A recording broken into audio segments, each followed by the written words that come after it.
Sveiks, Raivi! Un prieks, ka tu piekriti parunāt par jaunākiem aktualitātēm saistībā ar izdienas pensijām, kas skar mākslinieks.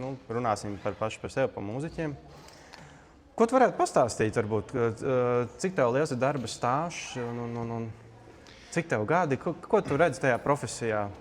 Darba stāžs, ka reiz man liekas, ka augusts, tas tagad, kā reiz sākumā palikās 20 gadi. Kas ir tas piliens pie tā, kad par tām izdienas pensijām, kas ir ļoti aktuāls brīdis. Vispār gadi man 43. Jā. Mūzikā strādāju, kā 20 gadus, tā vai savādāk.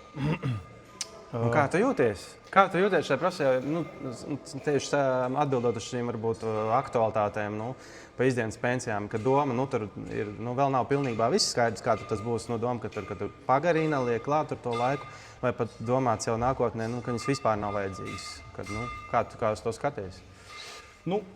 Zin kā lai pasaka, 20 gadu mūzikā sāks ar to, ka tas jau nav tāds nogrieziens, ko mēs jau visi mūziķi zinām. Mēs jau nav tā, ka mēs nesākam mūziku nodarboties 20 gadus atpakaļ. Tā jau tas nenotiek. Es domāju, ka tas ir jebkurā profesijā, bet īpaši mūzikā. Es teiksim, sāk 9 gadu vecumā, ir tādi, kas vēl 4 gadu vecumā. Tas nozīmē, ka mēs... Stīdzinieki ātrāk sāk. Stīdzinieki ātrāk sāk, jā.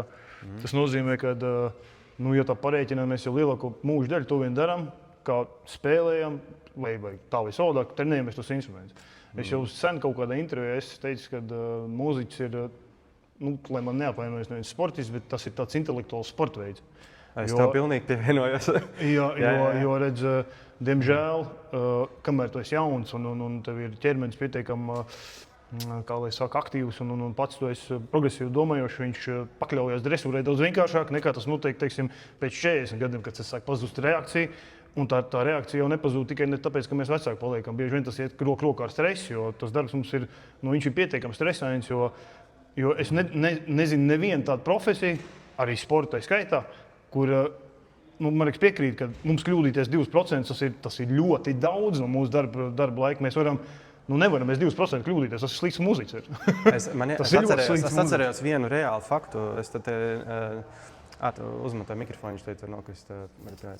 Es atceros vienu faktu, to, ko tu pieminēji par tām reāls fakts. Varbūt, kā saka, paši mūziķu vidū mēs zinām to gadījumu, ka bija tiesas process. Un tad, tur bija tāds, starp mūziķu un orķestra vadību, tur bija tāds konflikts, un to neiztirzāsim. Bet tā sakot, tur bija tāds, no tiesneša puses tāds jautājums, kur tā tieši ir bija, kur diriģentam, kurš arī bija tiesā un prasīja, bet cik tad ilgi no kopējā grupa mēģinājuma, kas tajā dienā bija 4 stundas, jums neapmierināja mūziķa sniegums? Diriģents godīgi atbild, tās bija apmēram 2 sekundes. Un, protams, tajā brīdī viss saskatās, kā 2 sekundes nav labi, un tad tagad mēs esam šeit tiesā, un kas notiek? Un, protams, tur jāzina specifika, protams, un te ir tas moments, ka tā varbūt viena nota, kaut kas mazliet neatbild, kaut kas nav. Un tas notiek. Ja? Un skaidrs, tā varbūt ir katras profesijas tāda garoziņa, bet tā kā tu teici, tā koncentrēšanās un tas viss mentālais. Un mēs esam tiešām kā sportisti, vai arī tiešām kā kaut tai slavenais 100 metru skrējējs un Usains Bolts. Ja? 9 sekundes ar kaut ko, ja? Cik gadus trenējas. Un tas ir tas, ko redz publika. Ja? Bet kas ir apakšā tā virtuve zem tā? Un vēl es varu piebilst tam vismā, ko tu arī pateici, kad arī tie pētījumi arī psiholoģijā vispār, kad cilvēki tātad pirmkārtām visvairāk mums ir ķermenis, lai pastāvētu, lai sevi aizstāvētu. Mums tātad ir pirmkārtām nāves bailes, jau vislielākās, un otrs ir publiskais novērtējums, ir tas, ar ko jebkurš skatos mākslinieks un arī tie paši sportisti saskarās. Jā. Un tad tu jūti to, ka tomēr tā izdienas pensija, piemēram, ko tā dotu? Ja viņi paliek, tur nekas neaiztiek. Ko tas dod mūziķiem? Pirmkārt, ir tas moments, ka tas ir tāds, man liekas, ka tāds mūža ieguldījums. Ka tu esi tajā mūzikā jau pietiekami daudz, tas jau neiet jau tikai stāsts par to, ka es jau nezveidoju tikai kaut kādu savu nervsistēmu laiku un tā tālāk. Es jau to esmu noņēmis visu, es to nozadzu savai ģimenei nost. Tās sestdienas, svētdienas, ko mēs strādājam, viņas jau gaisā nekarājās. Viņas jau ir nozagts no kaut kurienes. Pa ko laiku tu atpūties tad? Tāpēc es gaitu uz 25 gadus nodienotos, lai es varētu atpūsties. Atpūšos katrs jau atrod kaut kādu savu tādu veidu, kaut kādu, meditāciju. Man, teiksim, patīk kaut kas ar sports, teiksim, pieņemsim, iet skriet vai kaut kāds cits darbības, bet katram ir savs, cits var radīt, un kaut kas jau ir jāatrod, jo no tas nav tā, ka datoru tu paņem izslēdz un aizej mājās. Tas nestrādā, ja kaut kā galvu izveidināt, un ja neiemācies to datoru izslēgt, tad paliek tikai sliktāk, jo tas viss ir rezumē, kā saka, iet kopā ar vienu klājās slāņos, un tad, kad tu esi nonācis tā slāņa galā un to netiec galā, tas jau nav, tā nav problēma. Problēma ir daudz dažādos slāņos, un protams, kad es piekrītu, ka ļoti daudz nemaz neaiziet tā izdienas pensija, jo tas mūziķa, kā saka, tā jau ir tāda misija. Mēs jau tāds misijas darbs, jo, lai arī es tur dzirdēju par kaut kādām algām un tādām lietām, paskatieties, kāds mums algas ir. Mēs vidējā līmenī Latvijā neiekļaujamies. Mēs lielākā daļa strādā 2 un vairāk darbos, lai varētu savu ģimeni paēdināt. Jo galā tas varētu teikt, ka varbūt nemaz nav tik traki, bet mēs dzīvojam Rīgā. Mūsu darbi ir piesaistīti Rīgā, jo orķestri ir tikai Rīgā. Mainīt darbus pa lielākajai daļai gadījumu mēs nevaram, jo orķestri nav tik daudz. Nav tā, ka tur baigā rotācija vai kaut kā notiek. Ir tā, kā ir. Attiecīgi Rīgā mēs zinām, cik maksā nekustamais, cik maksā dzīve Rīgā. Mēs to visu ļoti labi saprotam. Ir, protams, cilvēki, kas braukā, bet tas paņem vēl vairāk laika, jo tas ir jāizbraukā un tā tālāk tā joprojām. Es nevaru to nolikt vienos svaru kaustos, piemēram, kā es esmu pats dzimis kolosnieks un cik maksā dzīve Kolkā un cik maksā Rīgā. Tas ir 2 dažādas lietas.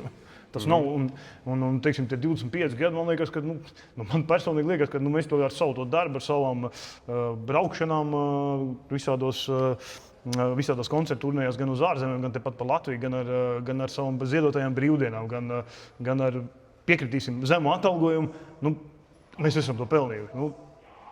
Tad ir tās vismaz, tā miera sajūta, kad vismaz, jo mēs esam, kā lai pasaka, mūziķis ir tik labs, cik labs tu esi pēdējā koncertā. Un ne labāks, ne sliktāks. Skaidrs, ka tev ir kaut kāds vārds, kas ir gadiem varbūt tas kaut kā apaudzēts ap tevīm, bet tik un tā, tu vismaz personīgi es tā vienmēr jūtos, ka es esmu tik labs, un visticamāk, ka man arī apkārt novērš, cik es labs esmu pēdējā koncertā. Un ja es paliek sliktāks, tad viss, viņš tur bija labs, un tas jau mūs to nervu, kā lai pasaka, to stresu arī, tā kā audzina, tie slāņi veidojas klāt.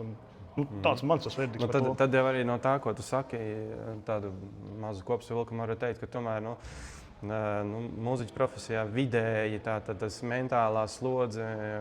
Būsim arī godīgi, ko tas ir arī sēdošs darbs, tomēr arī runājot ar fizioterapeitiem, tas ietekmē to, ka tas mazkustīgums arī ir asinsspiediens, asins cirkulācija. Tas teiksim tā, veselībai, tas kaitējums tomēr vidēji ir augstāks. Protams, ir profesijas, kur vēl ļoti, ja.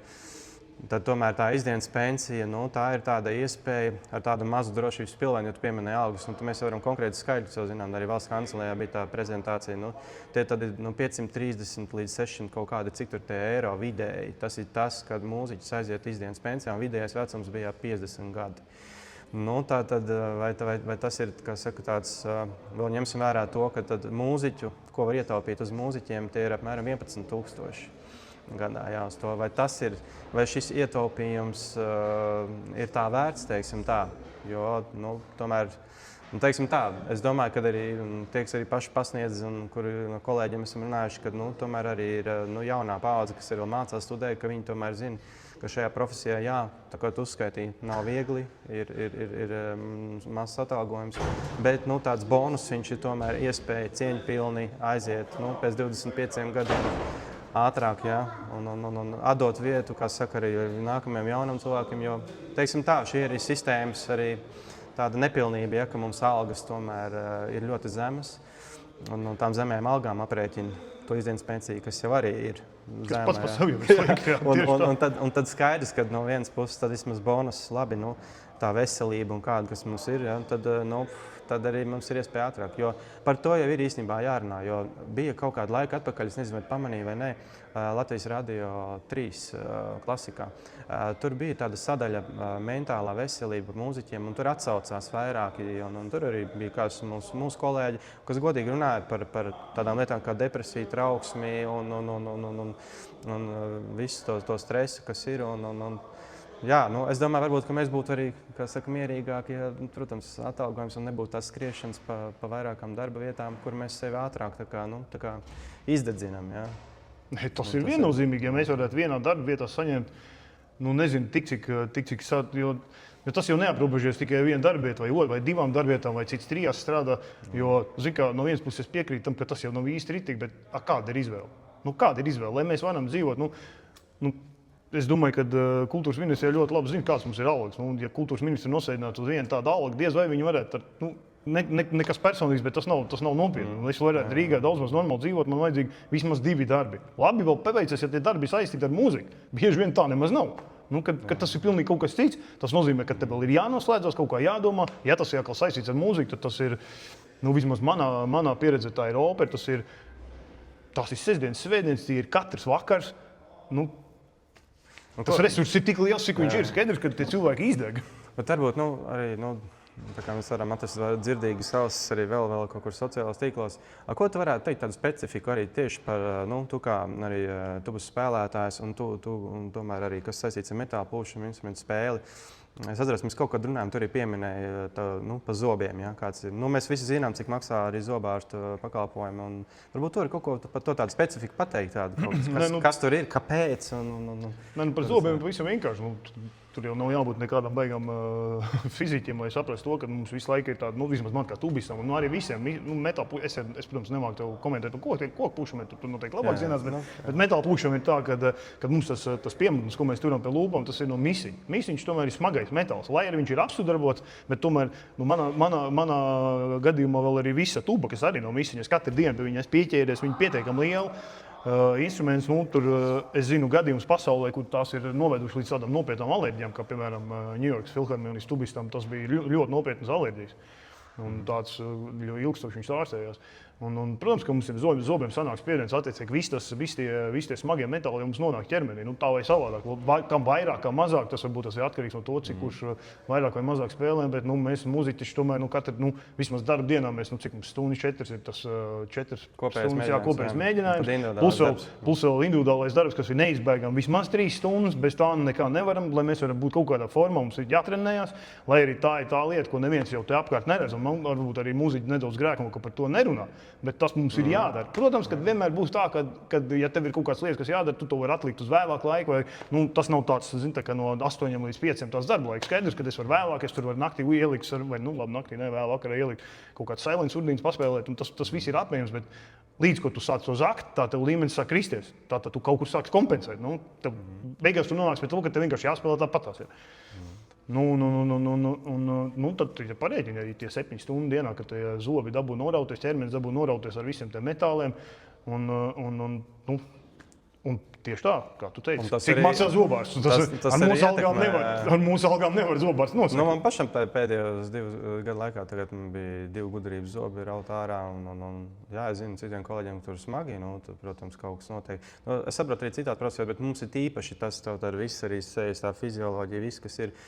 Pietiek jau trauma kaut kur, es nezinu, kaut kur gadās kaut ko trāpa, kaut kas kāds, vai nezinu, zobu gabaliņš nobirst kaut kas. Un ir tiešām, jā, un mums, lai arī mums tāda apdrošināšana ir, bet tur zobārsts mums pašiem jāpiemaksā, un tur ir ļoti krietni. Jā, tas viss ir dārgi. Var sakot, jā, varbūt mēs tagad neiztirzēsim visas tās lietas, bet, skaidrs ir tas, ka, ja tiešām valdība arī domā, ka tās izdienas pensijas nav vajadzīgas, tad vajadzētu būt citam atalgojumam, un tad mēs no tām algām mākslinieki, mēs investējam savā mentālajā un fiziskajā veselībā un tādā veidā. Tomēr, tā kā tas izskatās arī nebūs, tad es uzskatu, ka tomēr tām izdienas pensijām ir jāpaliek tādā arī apmērā. Nav nekas jāliek klāt ne gadus, ne arī tiem, kas vēl nav sākuši darba attiecības, domā, ka vispār viņas nebūs. Tas arī nebūs labi profesionālā vidē. Arī jaunie vēl ar vien mazāk izvēlēsies šo profesiju. Mēs jau redzam, ir dažādās instrumentu grupās ir reāls vakums, jau kur trūkst. Un ar vien vairāk ir tā, ka jau pabeidzot mūzikas vidusskolu, brauc prom šeit, nemaz negrib būt un meklēt citus darba tirgus, kas ir Eiropas Savienībā. Tas ir baigais. Es zinu vairākus trombonistus, kas nemaz te neskatās uz šejienu, kas uzreiz jau pēc vidusskolas aizbrauc prom. Protams, ka viss jau ir teicis salīdzinājums. Skaidrs, ka ja jūs man prasāt to, teiksim, tur ugunsdzēsējiem vai militāristiem mūsdienās, bet tomēr mēs taču nākam uz savu darbu, darām savu darbu vislabāko sirdsapziņu. Mēs trenējamies, mēs ņemamies gadiem, mēs vienu un to pašu darām, atkārtojam. Tas jau tā nav tāda lieta, ka, Es nezinu, lai man piedod kaut kāds, pieņemsim, inženieris, kad viņam tomēr ir kaut kādas lietas, viņš aizslēdz datoru, viņš atnāk nākamās pēc 3 dienām, viņš ieslēdz datoru un viņš jau faktiski ir turpat, kur viņš beidz. Mums jau tā nav. Mums ir jāstrādā sestdienās, svētdienās, pats zini, kā ir, ja paņem 2 dienas brīvus, tad ja tev ir, teiksim, smaga programma, tev ir jāspēlē sestdienās, svētdienās, labi, tas varbūt vairs nav tās 7 stundas, bet tu nevari atslēgties no tās lietas. Un tas bieži vien par tiem nerviem ļoti uzdod, jo tu visu laiku savā galvā nevari no tā vispār noslēgties nost. Protams, ka es saku, skaidrs, ka, ja tu teiksi, ka ugunsdzēsēji, protams, būs prioritāte, bet gal galā valsts tomēr tu uztur to kultūras nozari, tad rūpējieties lūdzu par saviem pilsoņiem. Tas ir tas pats galvenais, rūpējieties par viņiem. Tas ir arī, paldies arī īstenībā, kas jau ir sociālās tīklos, kur jau par šo runā. Es jau atkārtošos vēlreiz, tātad ietaupījums reāli uz mūziķiem būtu 11,000. Tad mēs tā varbūt redzam dažādas darbības, ko valdība ir veikusi, kā tur jau iet miljonos. Ja? Un tad stāsts par to, kas tiks nodarīts konkrēti nozarei, kā ietaupot ļoti niecīgas summas salīdzinot. Ja? Nē, es tādu sarunu dzirdēju, ka ļoti daudz saka, ja tās izdienas pensijas nolikvidēs, tad paldies. Tad jābrauc uz Angliju. Jo tad Anglijā vēl līdz tiem, teiksim, manā gadījumā tie būtu, izdienas teiksim, ja es pieņemsim, tagad aizbrauc līdz Anglijai, nākamgad zemenes lasīt vai vienalga strādāt noliktavā. Tad līdz normālajai pensijai es varēšu sakrāt cieņpilnu pensiju. Lai man piedod, jebkurš ierēdnis, es runāju par cieņpilnu pensiju. Un tiek runāts par to, ka valsts demogrāfija krīt. Tad kā viņi nekritīs? No kurienes viņi jūs kaut ko visu laiku kaut kur nogriezt, noņemt? Kas tas ir? Jā, es tev pilnīgi piekrītu.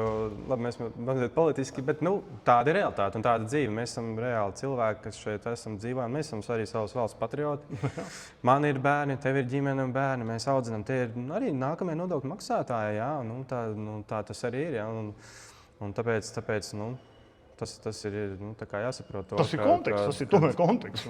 Tieši tā, ka vai mēs domājam par kaut kādu nākotni un galu galā arī, ko parādīja pandēmija, ka, lai arī kultūra ir vienmēr nav nekad bijusi prioritāra valsts tādā kopējā politikā un arī varbūt ģeopolitiskā situācija, kas ir jau bijusi un jau ir šobrīd.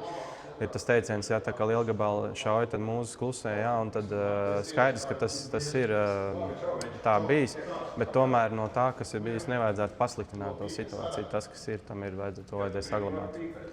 Tā. Nē, tieši tā. Tas gribas vismaz atbalstīt arī mūs, gal galā. Okay, es saprotu, ka ir valsts ir pietiekami sarežģīti laiki, un skaidrs, ka aizsardzība vienmēr būs kā brīvai valstī prioritāri, par to šaubu nav, un es arī to atbalstu, bet tomēr mūzika un māksla tas ir mazāk svarīgs. Tur arī sēž apakšā cilvēki, pietiekami daudz cilvēku, un tiem cilvēkiem arī interesē, kas notiksies tālāk. Labi. Es domāju, varam noslēgt varbūt šo sarunu. Ja? Marek. Labi, paldies tev, ka tu piekriti. Un tad jau, jā, kā jau es esmu teicis, vēl gaidu vēl no citiem mūziķiem, vēl no māksliniekiem kādu atsaucību. Es domāju, par šo mums ir jārunā. Un cerams, ka atradīsim dzirdīgas ausis visam šim. Labi, paldies. Jā.